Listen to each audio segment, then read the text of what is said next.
지난주에는 하나님께서 인간을 창조하시고 바로 언약을 맺으셨다 하는 사실에 대해서 함께 생각을 했습니다. 언약을 맺은 사실이 얼마나 중요한가 하는 이 문제는 사실 우리가 이런저런 교재를 살펴보면 그렇게 많이 말씀하고 있지 않습니다.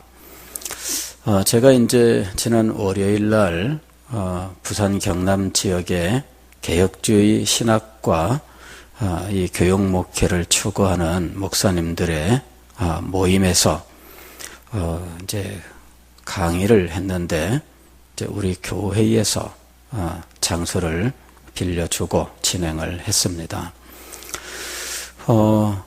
그런데 제가 그때 강의한 내용이 바로 이 언약에 대한 것이었어요. 여러 개월 동안 연구를 하고 그리고 언약에 대해서 어떻게 우리가 이 성경을 언약적으로 이해할 것이냐 하는 문제에 대해서 강의를 했는데 그때 이제 두 개의 강의로 이루어져 있어요. 첫 번째 강의는 언약이 왜 그렇게 중요한가 하는 문제였죠. 그리고 언약을 통해서 우리에게 주신 하나님의 축복이 얼마나 크고 놀라운가 하는 것이 이제 첫 번째 강의였고요. 이제 두 번째 강의는 그 언약을 지키지 못하여 언약이 사라질 상황에서 하나님께서는 이 언약을 계속해서 유지하게 하는 장치를 주셨는데 이것이 바로 중보자였다 하는 거죠. 그래서 언약의 중보자가 왜 필요했느냐, 그리고 언약의 중보자가 왜 그렇게 중요하냐 하는 문제에 대해서 생각을 했던 겁니다. 사람과 언약을 맺었다. 하나님께서 사람과 언약 관계에 들어가셨다 하는 것이 얼마나 중요하고 놀라운 것이며 그것 자체가 얼마나 큰 은혜인지 우리들은 이 부분에 대해서 분명하게 깨달음을 가지고 있어야 됩니다. 하나님은 창조주로서 피조물된 우리에 대하여 한없이 높고 가까이 할 수 없는 너무나 놀라우신 분이십니다. 이와 같이 창조주와 피조물의 관계를 가지고도 우리는 하나님께 순종해야 되는 마땅한 의무를 가지고 있습니다. 그런데 하나님께서는 이런 자연 관계로 인간을 놓아두지 않으셨습니다. 즉, 이 세상의 모든 물질이나 식물 혹은 동물들은 하나님과 자연적 관계에 있습니다. 즉, 창조주와 피조물의 관계에 그대로 머물러 있는 거예요. 그러나 인간만 하나님과 언약을 맺는 자리에 들어가게 된 겁니다. 이것이 은혜입니다. 이 세상에 우주 만물이 있고 그 모든 것들이 다 하나님께 대하여 피조물의 위치에 있고 그 피조물 위치에 있어서 모든 세상에 있는 것들은 다 하나의 종이라고 하는 단위로 취급을 받아요. 무슨 말씀이냐면은 나무 그러면은 나무 한 대 묶어서 하나님께서 그냥 나무다 이렇게 하시는 거예요. 그것이 종으로 취급하는 겁니다. 물론 나무도 실제 종으로 현대 과학으로 나눠 놓은 종이 있어요. 그래서 자연계 속에 여러 가지 단계에 따라서 이제 이 최종적으로는 이 종이라고 하는 분류를 가지게 되는데 그러나 좀 더 크게 식물 전체 하나님께서 그 식물 중에서 가령 장미가 있으면 그 장미 중에서도 특별한 한 그루의 장미 그렇게 섭리하시지 않으셔요. 그냥 장미는 장미야 전체적으로. 왜 하나님께서 그렇게 다루시는가? 그것은 자연관계이기 때문이에요. 그러나 인간은 이렇게 종의 단위로 다루지 않습니다. 즉 인간이라고 하는 것을 그냥 전체적으로 다 죽든지 살든지 상관이 없고 어쨌든 인간이라고 하는 존재만 있으면 된다. 그래서 그 중에 뭐 수많은 사람들이 뭐 이름도 없이 빛도 없이 죽어가는 거 아무것도 아니다. 그거는 그 인간이라고 하는 이 종에 대한 이야기예요. 그러나 우리는 인간을 그렇게 생각지 않죠. 뭐 한 명 한 명, 비록 이 한 명이 왕후 장상은 아닐지라도 대통령도 아니고 국회의원도 아니고 아무것도 아닌 평범한 사람이라 할지라도 그 한 사람 한 사람에 대해서 관심을 갖고 귀중하게 여기고 그 한 사람 한 사람의 인생이 의미가 있고 가치 있다고 생각을 합니다. 우리 인간도 그렇게 생각하는데 하나님께서 우리 인간을 그렇게 생각하시고 그렇게 대우하시고 하고 계시는 겁니다. 하나님께서 식물이라고 하는 이 단위를 유지하시는 그런 방법으로 사람을 어쨌든 사람이라고 하는 이 종이 유지되는 그런 것을 목적으로 대하고 계시는가? 그렇지 않습니다. 사람은 한 사람 한 사람이 참으로 귀하기 짝이 없고 그 한 사람 한 사람에 대하여 하나님께서는 특별한 목적을 가지고 인도하고 계신다는 거죠. 하나님께서 사람을 대하시는 것은 다른 모든 만물들과 비교할 때 확연하게 다르다는 사실을 알 수가 있습니다. 그렇게 인간을 다르게 취급하시는 하나님의 모습이 인간과 언약을 맺은 사실에서 아주 선명하게 드러난다는 것이죠. 이렇게 언약을 맺는다 하면 여러분 이 언약은 지난주에도 말씀을 드렸지만 인격적인 관계에 의해서 맺는 것이라고 말씀을 드렸습니다. 그러니까 하나님께서 인간을 하나님의 형상대로 창조하신 이유가 여기서 드러나는 거예요. 왜 하나님께서 인간을 하나님의 형상대로 지으셨을까? 그것은 인간과 언약관계에 들어가기 위해서예요. 언약관계에 들어간다는 말은 그와 특별한 관계 속으로 들어간다 하는 거예요. 가령 뭐 이 세상에 수없이 많은 사람이 있을지라도 어떤 사람과 내가 가령 부동산 계약을 맺게 된다면 이 우리나라에 수천만의 사람이 있어도 나와 특별한 관계에 들어간 사람은 그 한 사람이에요. 그 사람과 나 단 둘이 이 수천만의 사람 가운데에서 아무도 갖지 못한 특별한 관계를 갖게 돼요. 그게 계약관계의 의미입니다. 하나님께서 인간과 계약을 맺었다는 말은 인간을 그렇게 특별한 존재로 하나님과 관계를 갖게 하셨다는 것을 의미하는 거예요. 어떤 사람들은 여기 행위의 언약이란 말을 하면서 선악과를 괜히 만들어서 인간이 타락하게 만들었다 이렇게 이야기를 합니다. 그러면서 하나님을 오히려 원망하는 사람들이 있어요. 그러나 그 잘못은 인간이 행한 것이지 하나님이 행한 것이 아니에요.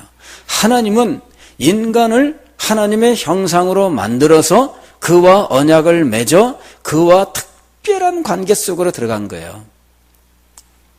우리 요리문답은 이 생명의 언약을 맺었다 이렇게 이야기를 하는데 생명이라고 하는 것을 약속하신 이 특별한 관계를 만드신 거예요. 이 생명이라고 하는 것은 단지 우리의 존재가 유지되는 것을 의미하지 않습니다.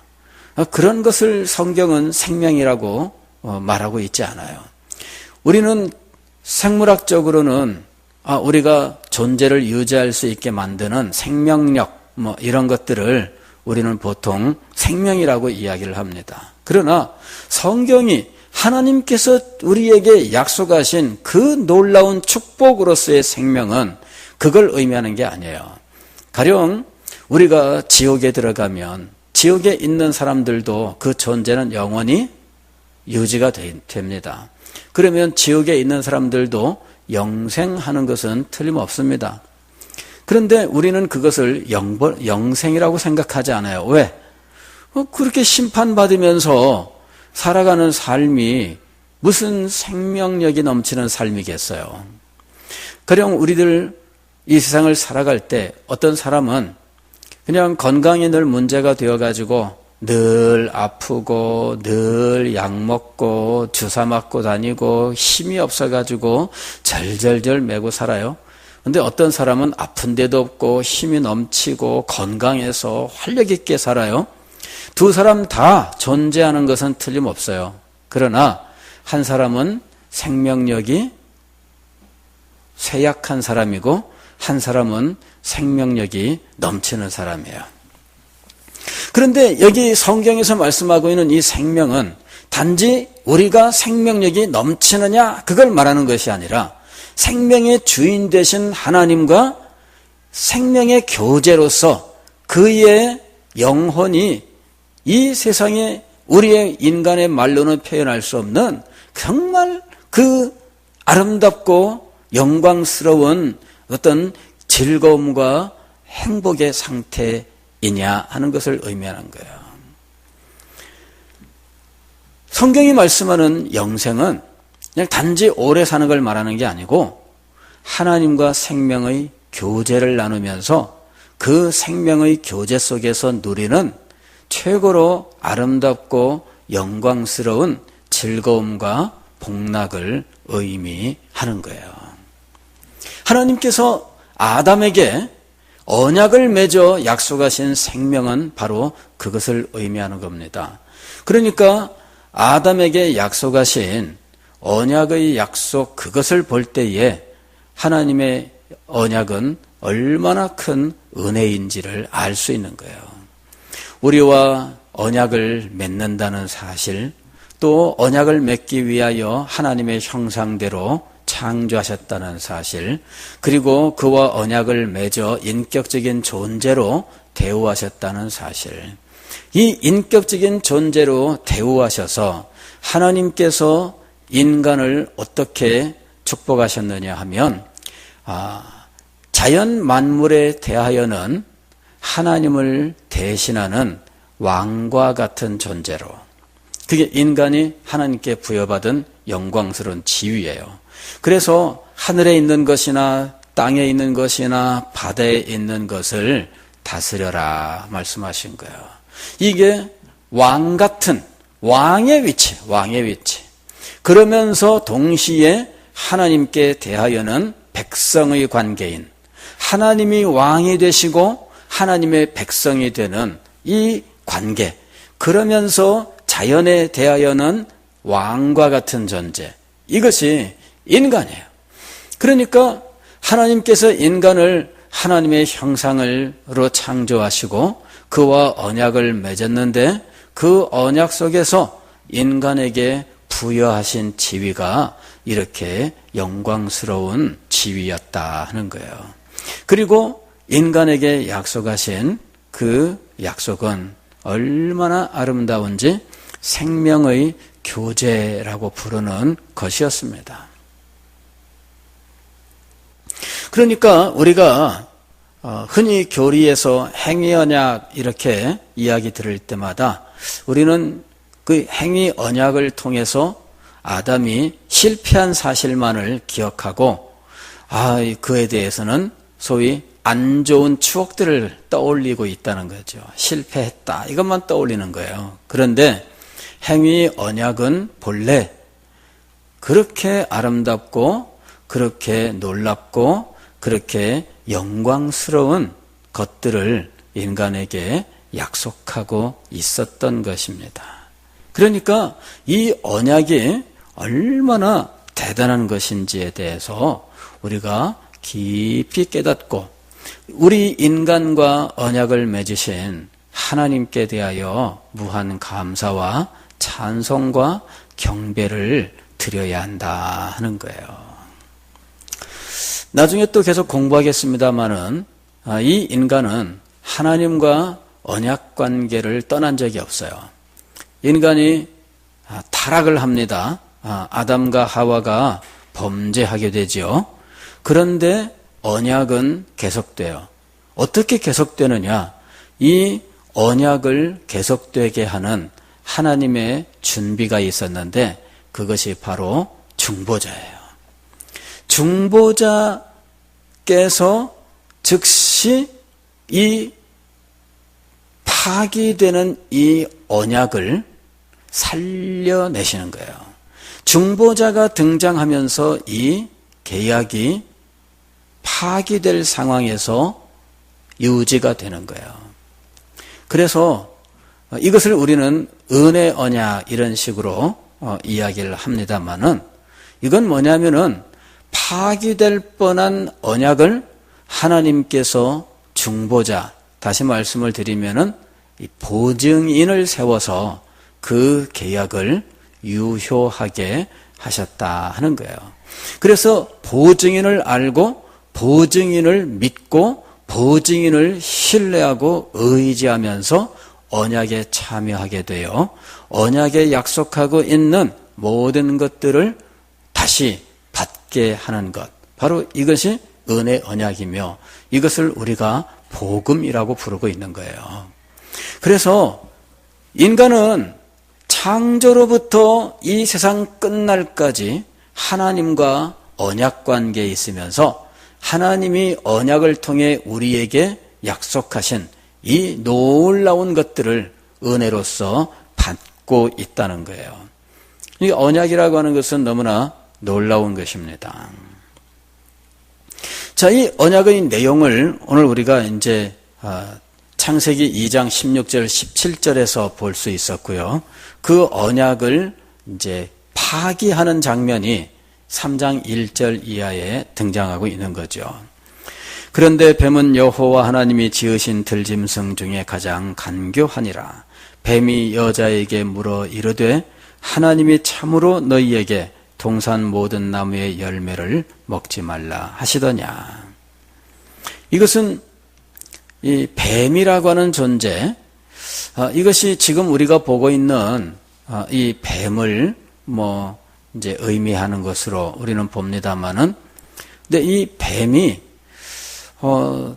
직접적으로 이런 일들을 행할 수 있는 능력이 있었을까?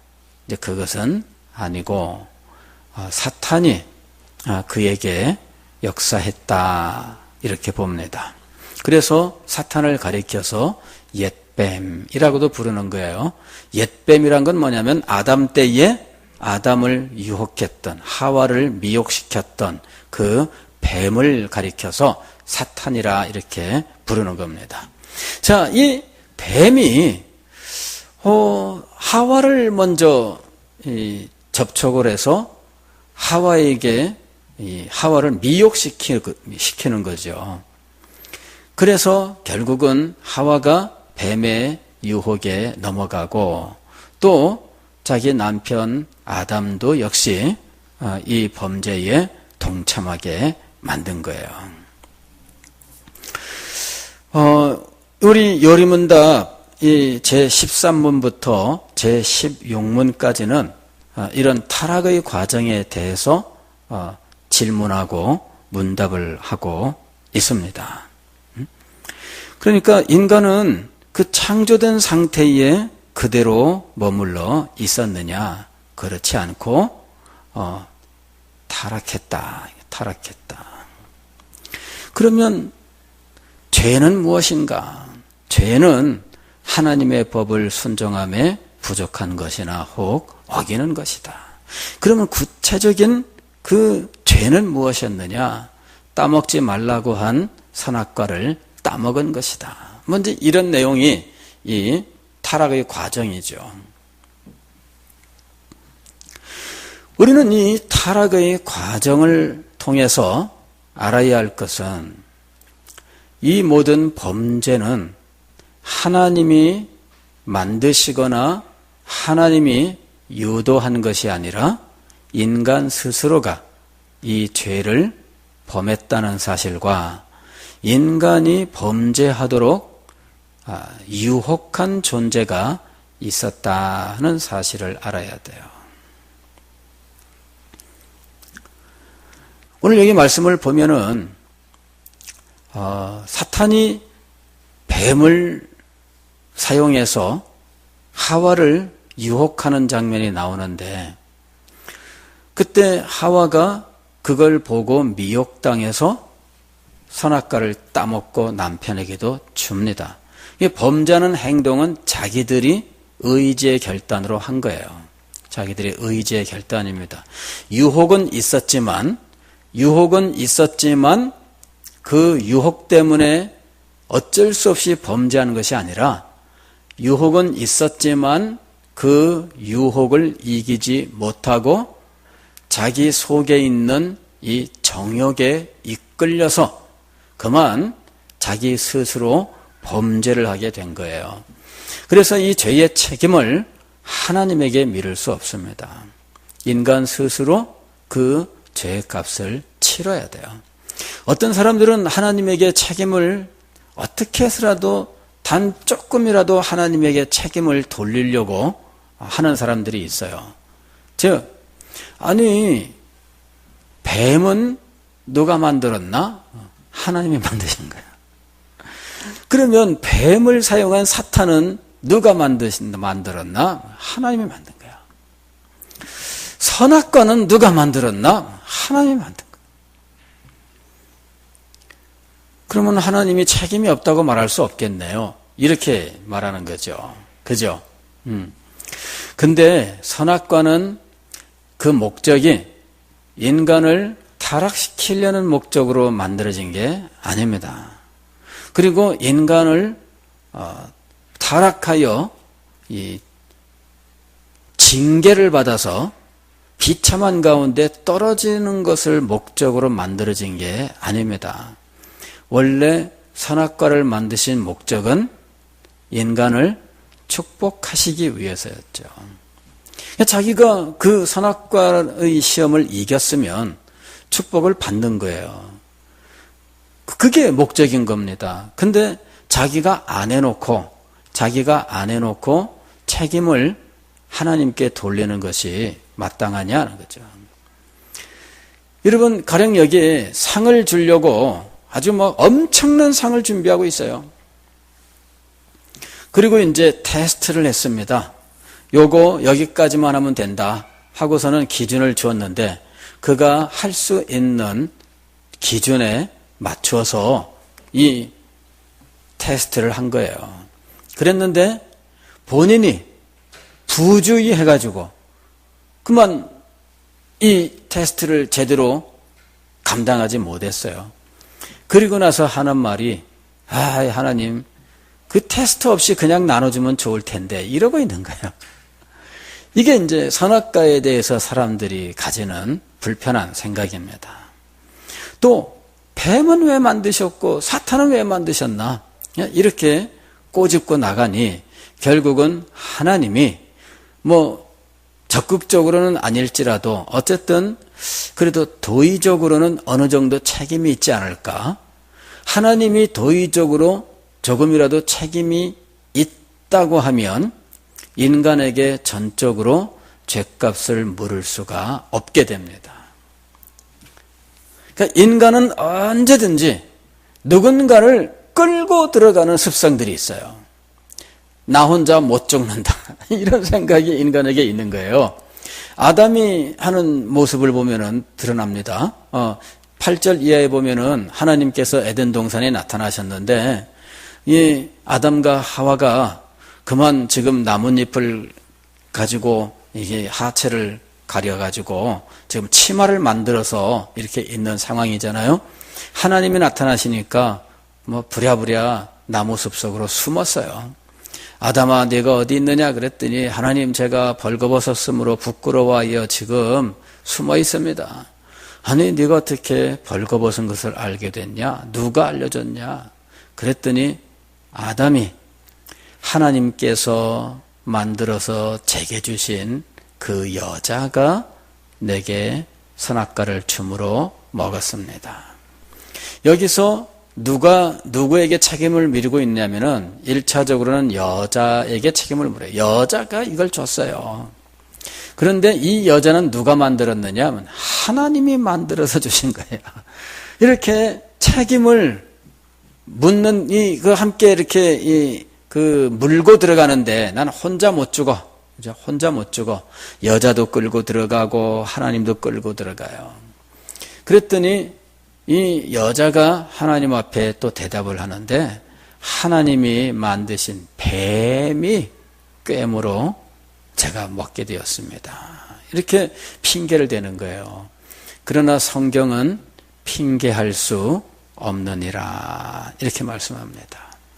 로마서 1장에서 핑계할 수 없느니라. 핑계할 수 없습니다. 인간이 하나님께서 의도하신 대로 이 테스트를 통과했다면 그가 받게 될 일들은 얼마나 크고 놀라웠는지 몰라요. 그런데 사람이 그것을 잊어버린 거예요. 이 사람들이 당장 눈앞에 있는 것에 현혹되어서 눈앞에 있는 것에 마음이 끌려서 그만 넘어갔어요. 우리가 이걸 항상 조심해야 됩니다. 뱀이 하나님이 과연 모든 나무의 실과를 먹지 말라고 하셨느냐 그랬더니 하와가 다 먹는데 동산 중앙에 있는 이 선악을 알게 하는 나무의 열매는 먹지 말라고 하셨다. 먹으면 죽을까 하노라. 죽을까라는 말은 뭐냐면은 죽을 수도 있다라는 말이에요. 그러나 하나님은 그렇게 말씀하신 적이 없고 정령 죽으리라. 즉 반드시 죽는다고 말씀하신 거예요. 그랬는데 하와는 이 말씀을 어떻게 했어요? 죽을 수도 있다 이렇게 생각하고 말한 거죠. 그 사이에 하나님의 말씀이 무너진 거예요.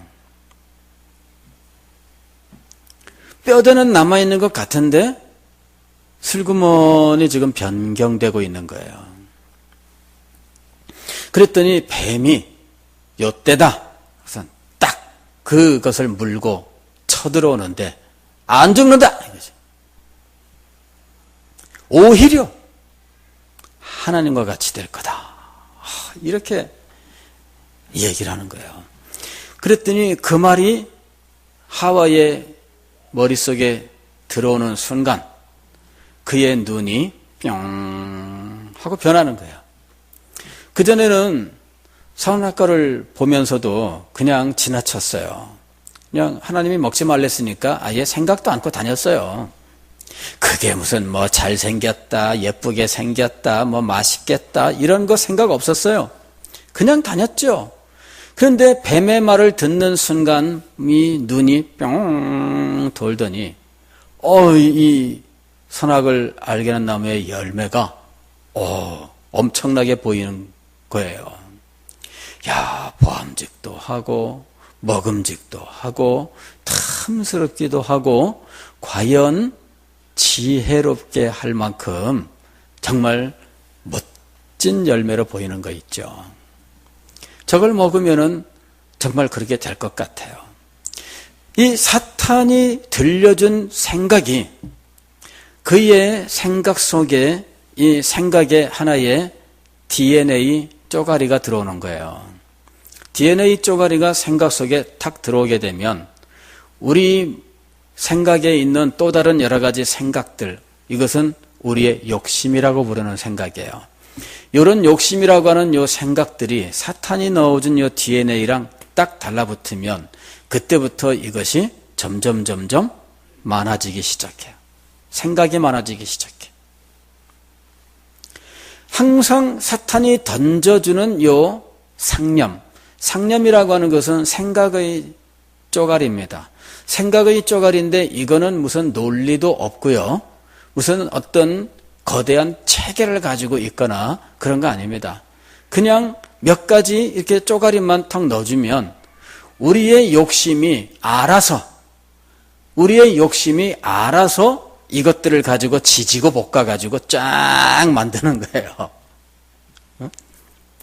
인간의 마음속에 욕심이 있어. 이 사탄이 생각에 한 쪼가리만 넣어주면 이 욕심이 알아서 착 달라붙어 가지고 그때부터 자기 자신이 지지거 볶기 시작하는 거야. 그냥 막 이래 가지고 그의 생각을 가득 채우고 마음을 가득 채우게 되면 그때부터는 참을 수가 없게 되는 거예요. 막 거기로 끌려가 이 마음이. 이래 가지고 막 그거를 못해서 안달이 되는 거죠. 하나님은 먹지 말랬는데 먹고 싶어. 이래 가지고서는 이 마음이 속에서 막 갈등을 하는 거죠. 결국은 하와가 자기 마음의 욕심이 사탄이 들려준 말을 가지고 막 만들어낸 그 생각으로 마음이 장악당해서 그만 그것을 볼 때 먹고 싶어. 그래서 따먹은 거죠. 그게 누가 시켜 한 것이 아닙니다. 생각의 실마리는 사탄이 던졌죠. 그러나 그것을 자기의 욕심이 받아서 자기 마음대로 요리를 한 거야. 지지고 볶고 튀기고 삶고 막 이래가지고 멋들어지게 한 상 딱 차려놓은 거죠. 그 악한 것들을.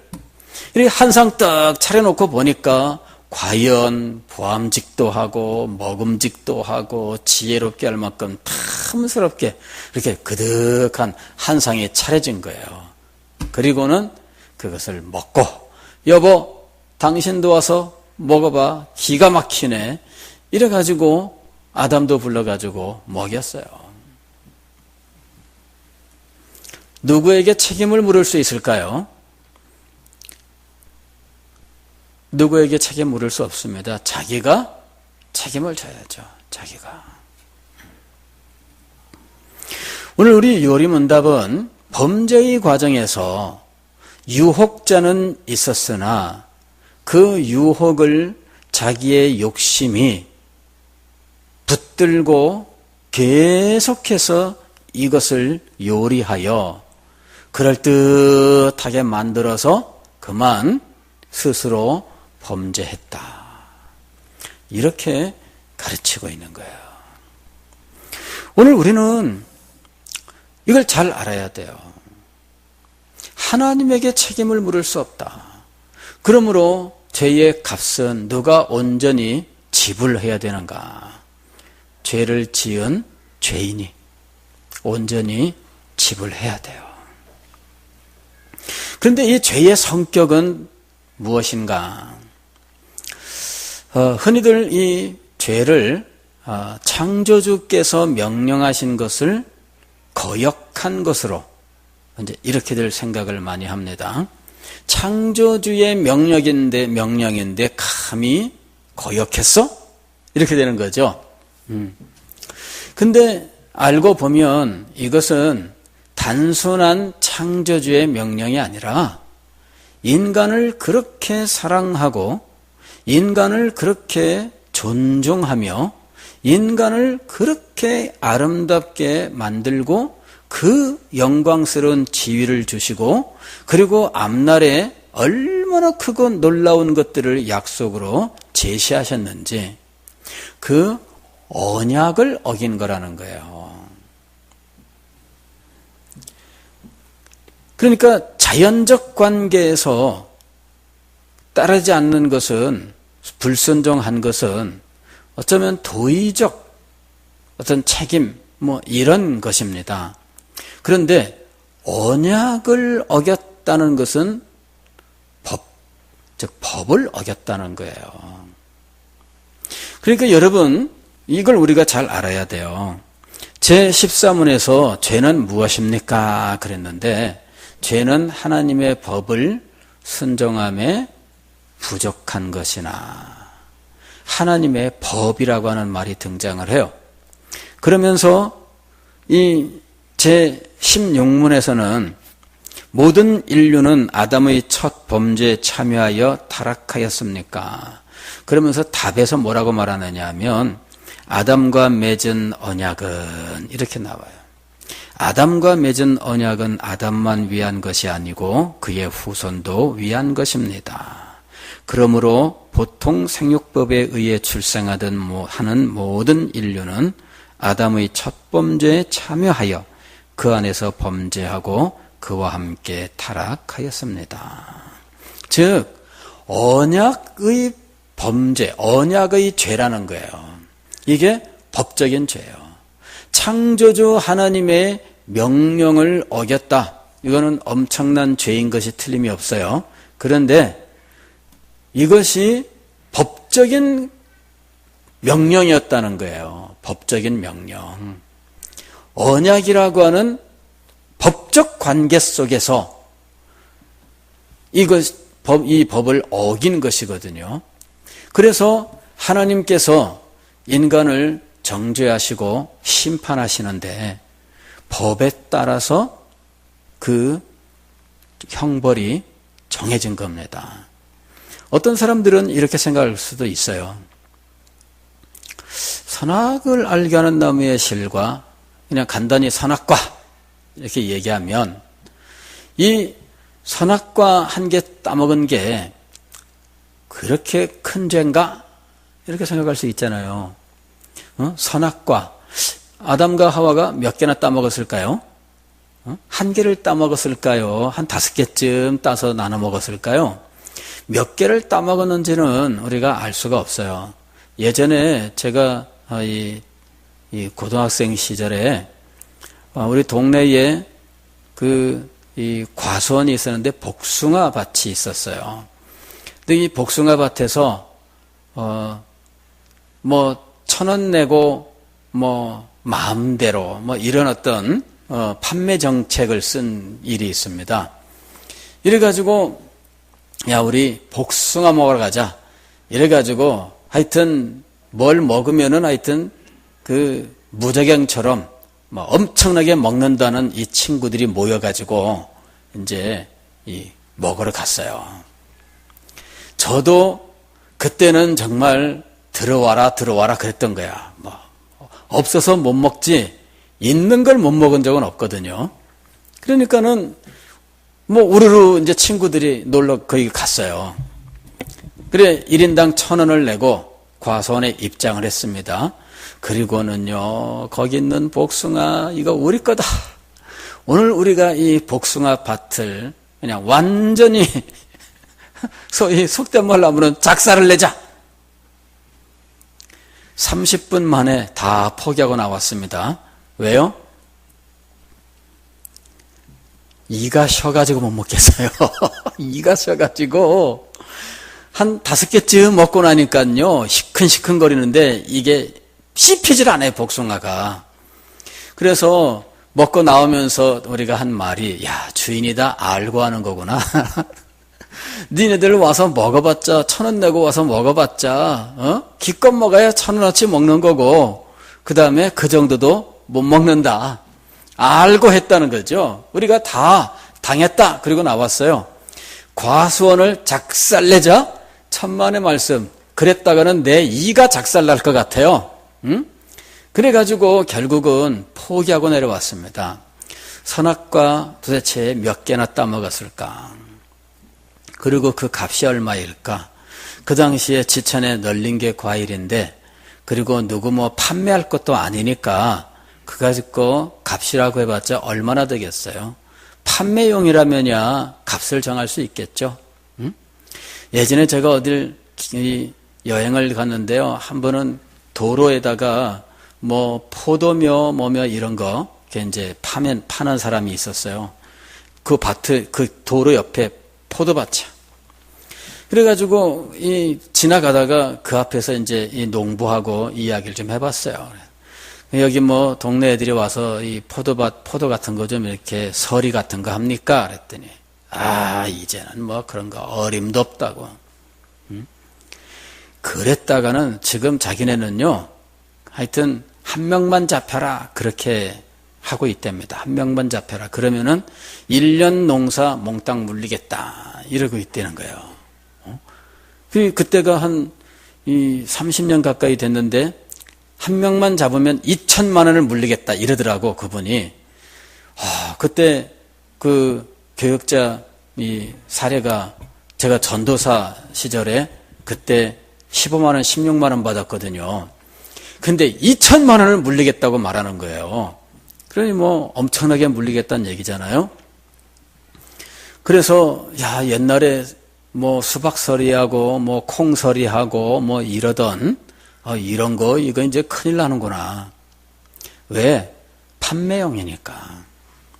근데 선악과는 얼마나 가치가 있을까? 따져보면은 돈도 없던 시절이니까 그 값을 정할 수 없어요. 그렇다는 말은 그 선악과가 무슨 그렇게 보석 같은 무슨 비싼 값이어서 그런 것은 아니다는 거죠. 그거 따먹은 것이 죽음에 이르는 이 엄청난 결과를 가져왔는데 도대체 선악과가 그 정도의 어떤 가치가 있는 것이었느냐. 그게 아니라 계약 조건이 그런 거예요. 계약 조건이. 따 먹으면 죽는다. 이거 계약 조건이에요. 계약 조건이 그 정도로 되는 것은 선악과 때문이 아닙니다. 선악과 그 자체가 가치가 있어서가 아닙니다. 선악과가 가지고 있는 어떤 성분 때문이 아닙니다. 산삼과 같은 그런 정도의 어떤 것이기 때문이 아닙니다. 선악과에 하나님이 그런 언약의 조건을 걸으셨는데 그 조건은 하나님께서 법으로 정하신 조건인 거예요. 그래서 이것이 엄정한 겁니다. 인간은 하나님께서 축복을 위하여 언약을 맺으셨으나 하나님의 언약에 대하여 마음에 깊이 새기지 않고 그만 사탄이 유혹할 때 그 유혹에 끌려 눈앞에 당장 선악과 고거에 집착하다가 크고 놀랍고 영광스러운 이 생명을 상실하게 되고 말았던 거죠. 이것이 인간의 비극이에요. 이 눈이 멀리 보지 못할 때, 그리고 이것을 당장 눈앞에 있는 이것을 넘어서는 배후에 있는 영광을 보지 못할 때, 그때 이런 일들이 벌어지는 거예요. 가령 하나님께서 나중에 아브라함에게 축복을 약속하시잖아요. 그런데 히브리서 11장을 보면 아브라함이 하나님이 약속하신 땅의 축복에 집착하며 살지 않고 그것을 넘어선 손으로 짓지 아니한 하나님이 직접 지은 하늘에 있는 성, 그 영광스러운 것을 바라보았다. 이렇게 말씀하고 있습니다. 하나님께서 그에게 축복의 약속을 주셨을 때 자손의 축복과 땅의 축복이었고 모든 민족의 축복이었습니다. 그런데 그런 것들은 땅에 있는 것들이에요. 우리 같으면은 그런 축복을 약속받았으면 거기에 집착했을 거예요. 아브라함도 처음에는 그랬어요. 그러나 세월이 흐르면서 하나님의 계시의 말씀을 받고 연단을 받으면서 그 신앙이 날로 장성하였는데 이 지상의 축복들을 넘어선 천상의 축복을 바라보는 이런 아주 탁월한 신앙의 자리에 나아간 거예요.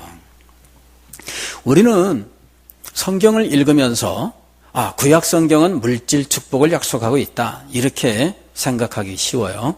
그러나 이 하나님께서 구체적인 우리의 삶의 현장에 있는 것들로 축복을 약속하셨다 할지라도 신앙이 바로 서고 영적인 사고를 가지고 성숙한 사람은 그것을 넘어선 영광스러운 것을 소망하게 된다는 거예요. 하나님의 이 약속의 본 뜻을 깨달아 알게 되는 거예요. 그러니까 우리는 단지 지상에 있는 어떤 축복에 집착하고 그것에 매여 꼼짝 못하는 이런 사람들이 되어서는 안 돼요. 이것을 넘어서고 그 배후에 있는 크고 영광스러운 하나님의 축복을 볼 수 있어야 됩니다. 그리고 그것을 소망할 수 있어야 돼요. 이것이 하나님께서 우리가 도달하기를 원하시는 장성한 영적 신앙의 상태예요. 이 장성한 영적 신앙의 상태에 나가야 돼요. 그런데 아담과 하와가 거기까지 나가지를 못했어요. 그들은 그만 선악과의 아름다운 빛, 선악과의 그 탐스러움에 그만 무너지고 말았던 거예요. 선악과 배후에 있는 축복, 그 너머에 펼쳐지고 있는 영광스러운 것들을 볼 수 없었습니다. 왜? 그들 속에 욕심이 작용을 해서 사탄이 넣어준 상념을 딱 물고 지지고 볶고 삶고 튀기고 이래갖고서는 선악과에 집착하게 되었느냐? 영적으로 장성하지 못했기 때문이고, 그래서 영적인 통찰이 부족했기 때문이에요. 그래서 사탄의 이 유혹에 그만 빠지게 되고 땅에 있는 지극히 자그만 이 선악과에 집착하게 되면서 그들은 무너지고 말았던 거예요. 오늘날도 우리는 마찬가지입니다. 오늘날도 성도들이 왜 문제를 일으키는가? 그것은 영적으로 장성하지 못하여서 그가 보는 이 관점이 언제나 당장 눈앞에 있는 이것에 그만 머물기 때문이에요. 당장 앞에 있는 것에만 집착하기 때문입니다. 그 너머에 있는 것들, 그 배후에 얼마나 아름답고 영광스럽게 펼쳐지고 있는지 하나님께서 예비하신 그 놀라운 것을 볼 수 있었다면 그 앞에 있는 이런 것들은 아무것도 아니에요. 이것이 세상의 영광이라 한들 이게 무슨 대단한 것이겠습니까? 이것이 세상의 고통이라 한들 그게 무슨 대단한 것이겠어요? 우리가 성경을 보게 되면 세상의 영광도 아무것도 아니며 세상의 고통도 아무것도 아니라고 하는 이러한 믿음을 가지고 승리했던 분들을 우리는 볼 수가 있습니다. 왜 그들은 세상의 영광도 아무것도 아니었고 세상의 고난도 아무것도 아니었을까? 그들은 영적인 눈이 열렸어요. 즉 신앙이 장성했고 영적인 통찰이 있어서 그 너머에 펼쳐지는 영광스러운 하나님의 축복을 볼 수 있었던 거예요. 이것을 보지 못하면 땅의 것에 집착합니다. 땅에 있는 영광에 매이고 땅에 있는 이런 고난과 협박에 두려워 떨면서 그만 이 땅에서 뒹굴다가 끝나는 거예요. 우리는 땅에서 뒹굴다 끝나는 사람이 아니라 하늘의 것을 소망하다가 이것을 영광스럽게 받아 누리는 하나님의 백성인 겁니다. 이런 영적 통찰, 그 복된 자리에 이르시기를 주의 이름으로 축원합니다. 기도하겠습니다.